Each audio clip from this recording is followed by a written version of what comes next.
Hello and welcome to part 3 on this series of Practical UK Survival. Now, in the last episode I looked at the sort of equipment that I carry for the sort of scenarios you're more likely to find yourself in while out and about the countryside in the UK, and in this episode we're going to talk about the sort of clothing I wear and recommend. And as always, because this series is aimed particularly at non-preppers and non-survivalists, we won't be dealing with a complete collapse of society, and there won't even be a whiff of a government conspiracy. It's just honest, practical advice for everyday folk who enjoy using the UK countryside. When it comes to avoiding cold-related injuries, we need to think about 3 main variables. We've got the ambient temperature, we've got wind chill, and then we've got moisture evaporation. Now, the ambient temperature is a pretty easy one to understand, and it's very predictable because we can get that from the weather forecast. But wind chill is quite often underestimated in just how much of an effect that can have, often to fatal consequences, and it's much harder to predict because it's a combination of different things. It's a combination of the ambient temperature, how hard the wind's blowing, the amount of moisture on your skin, and also the humidity as well. So it is harder to predict. Now, the other factor in all of this is moisture evaporation, and that's caused when we get wet. Now, that can be through rain, which we should know to protect ourselves from, or it could just be because you've been working really hard, you're starting to sweat, and then you've saturated your base layers. When that happens, the sweat stays on your skin, and then it starts to evaporate, and that can cause you to chill off. And I've been in that situation myself, where even though I'm wearing very warm clothes, because I've gotten sweaty, I'm now starting to chill. And that's why it's so important that you actually dress with the appropriate layers and take layers off to avoid getting too hot, avoid overheating, and then avoid that chilling off effect.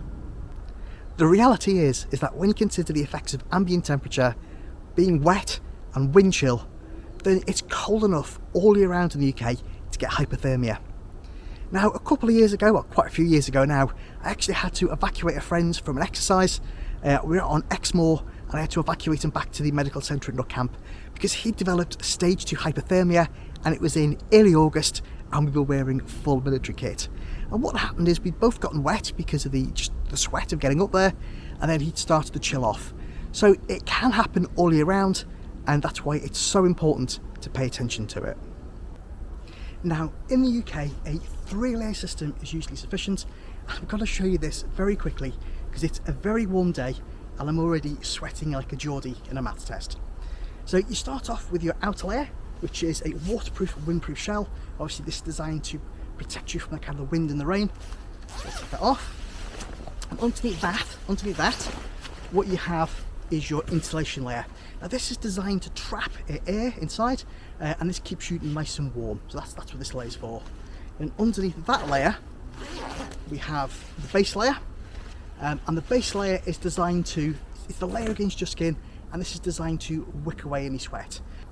Now, personally, what I prefer to wear these days is a 4-layer system. And what I've done is I've separated my waterproof layer from my windproof layer. So all year round, I tend to wear this, which is just a simple windproof smock, which is a little bit water resistant, but it will only protect me from a little bit of a shower. And then if I need to get a waterproof layer on, I'll just throw a poncho over the top, and that'll keep me nice and dry.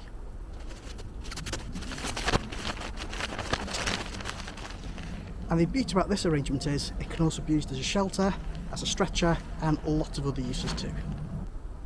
Now, one other thing I recommend is think about how easy it is to control the temperature in your jacket so you can fine-tune how comfortable you are. Now, this particular smock is great because it has a number of features that allows me to dump excess heat. Therefore, it stops me overheating, stops me sweating, and having that wind chill effect. So first of all, although it is a smock, it has got a nice long zip which goes down all the way to my waist. It also has pockets in the arms and the chest, and the great thing about these pockets is they're all backed by this mesh material. What that does is it allows me to open the pockets up, and then I can vent off excess heat, and I can stay nice and cool that way. It also has pit zips as well, so I can undo these, and again I can just vent lots of excess heat. And this jacket is actually comfortable from, I think it's about 8 degrees up to about 19 degrees, so it does have a lot of variability. And then if I get colder than that, I could just throw an insulation layer underneath and then open up the pockets and fine tune how comfortable I am. The thing I definitely recommend you avoid are these kind of very thick, insulated, waterproof jackets, because they just don't allow you to regulate your temperature as much. So for example, if it's warm and it's raining, you're going to be sweating on the inside and you're still going to get that wind chill effect. And even just throughout the day as you're walking, you're going to have changes in ambient temperature, or just changes in the intensity of how hard you're walking as you're going up hills, etc. And again, that's going to cause you to sweat, and that'll cause you to chill off. When it comes to choosing what materials your layers are made from, I'm always looking for the properties of the material. So for example, is it windproof? Is it waterproof? Does it wick away sweat? Is it breathable? How warm is it at any given weight? And importantly, does it stay warm once it gets wet? Now, you're never going to get all the properties you want in one material, and so we're looking for different properties in different layers of our system. When it comes to my base layer, in the winter time, I'm looking for something that is very breathable and something that will wick away any moisture from my skin, so that I don't get that moisture evaporation effect, which is going to kind of chill me down. Now in the summertime, it can be a little bit different, because I kind of want the moisture evaporation, which is why I'm going for this kind of cotton t-shirt, because it does help cool off and it's a great choice in summer. For winter, I'm going to look at fibres, things like merino wool. That's a really good choice, but it is very expensive. So you might want to consider other things like bamboo or polyester, which are also really good choices, and they could be a lot cheaper and easier to wash and wear too. When it comes to my insulation layer, I'm looking for something that is very warm for the weight and something that will stay warm when it's wet, which is really important. Now for that reason, I love these polyester filled jackets, because they fit all the bills. They're very, very warm, they're very, very light.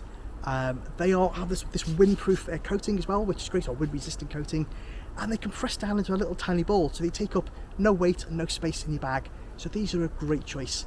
Now I tend to avoid the down jackets, which look similar, and that's because once they get wet, they lose a lot of their insulation properties. And so, you know, in that situation where you're cold and you're wet, having your jacket keep its insulation properties can make all the difference. When it comes to my outer layers, I'm looking for something that is very waterproof, very windproof, and also very breathable. And unfortunately, when you add that waterproof membrane, you do have to make some kind of compromise on how breathable that fabric is going to be, although the material and the technology is getting better every year. Now in this particular jacket, this is one I only wear for dog walking. I don't wear this on a serious day out, because I don't think this is a very good design for it. First of all, it doesn't have any pit zips, so I can't control my temperature that way. I can't regulate it. And also this one doesn't have a storm flap. This is just a waterproof zip, and although this is good in the shower and it's good for rain of maybe half an hour up to an hour, this is a weak spot which will go eventually. And I've been in plenty of situations where I've had a waterproof jacket and I'm wet, or where the zip has been. Two other items of clothing you definitely want to have in your kit is a decent hat and a decent pair of gloves.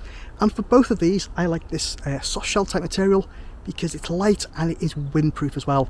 And I find I don't overheat in them, and it does just give me enough warmth for your typical kind of UK conditions in the winter. Now if it gets really, really cold, sometimes I do find these aren't warm enough, and this is where I say, think about layering, and layering is a good choice on your gloves as well. Because what I like about these neoprene gloves is they give me a lot of dexterity.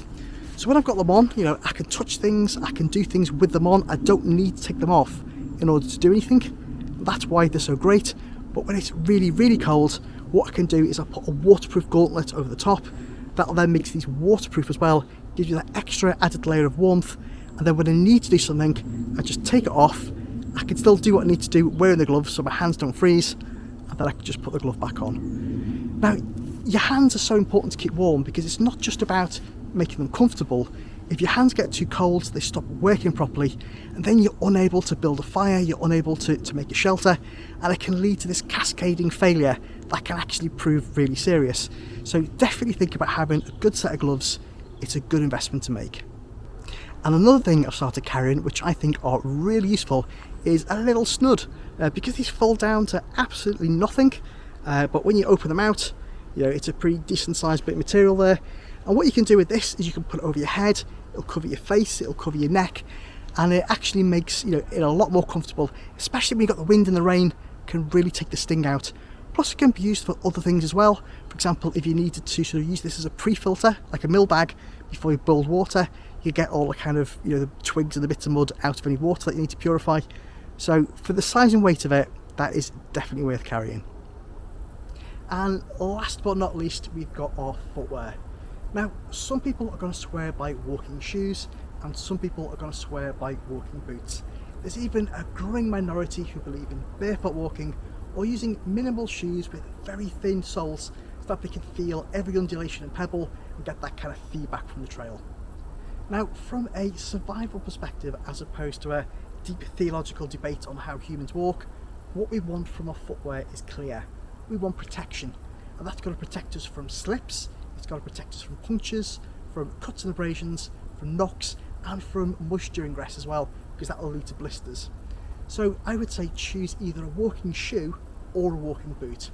Now, if you are not walking regularly over rough ground, so your ankles aren't conditioned and they're not strong, perhaps you're heavier like myself, or if you're wearing a really heavy rucksack, then think about wearing a walking boot instead, because it does give you that little bit of extra ankle support, which you might not need if you're a super fit lad and you're kind of on rough terrain with walking shoes. So just think about one of those two and avoid the minimalist shoes or the barefoot walking, because that's crazy talk.